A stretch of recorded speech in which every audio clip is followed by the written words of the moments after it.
When load shedding takes place, it makes it harder for families to secure their homes. Security expert Rory Stain shares some tips on how to keep safe when the power cuts take effect. The first thing I'd like to say is that if you have devices that rely on battery power, you need to make sure that the batteries are fresh. These things have memories. It builds up a memory, and eventually the battery memory runs down. So, for example, your gate motor, your alarm system, these you need to check that those batteries have been regularly replaced. The other thing I'd like to say as a practical tip is you need to know where the keys are for your gate motor, for example. It happened to me the day that I left to go overseas. I had to unlock the gate motor so that I could manually roll the gate open. Now, that also presents its own set of challenges when you are arriving at home to a gate that you have to manually roll open. So stopping the vehicle in the driveway makes you quite vulnerable to that. You've got to get out, leave the door of the car open, roll the gate open, and then drive in and then go and do the reverse. So you need to make sure when you're stopping at your front gate that there aren't any criminals lurking. So that probably means you need to drive past the driveway, have a good look, turn the car around, drive back, and then go through that process of stopping in front of the gate to open it. There's also the challenge of what to do about leaving the gate open so that you can roll it open.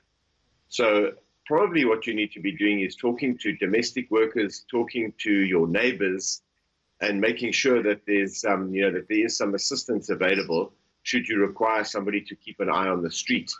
If there's somebody at home when you're arriving home, of course, the sensible thing is to call on your cell phone, call home or call that person so that they can come out and assist you in getting the gate open so that you can drive in. So none of it's easy, as I was saying. You need to be in contact regularly with your alarm company to make sure that the battery in the alarm system is new, or that it has recently been replaced, that it's not going to run flat. Otherwise, you've got to turn the alarm off, because you'll keep getting those false alarm calls, and the alarm will keep going and the alarm company will keep calling. There's no difference now about whether you have electricity or don't have electricity, but everybody should ensure that their home is secure. So we come back to that rings of the onion example or image. So if the middle of the onion is where your bedroom is, where you sleep at night, you've got to have barriers in place going further and further out from the center of your home. And hopefully that's where the criminal can be deterred or detected.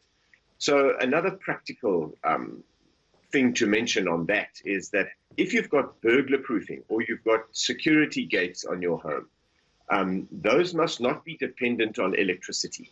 Because when the power goes down and there's, for example, a fire or some other emergency, you need to know how to safely get out of your home. Remember that security barriers kind of work both ways. So I would say know where the keys are, know that they have the keys well marked, and whatever it is that you're using to deter or protect you from intruders, you need to make sure that those things are serviceable when there's no power.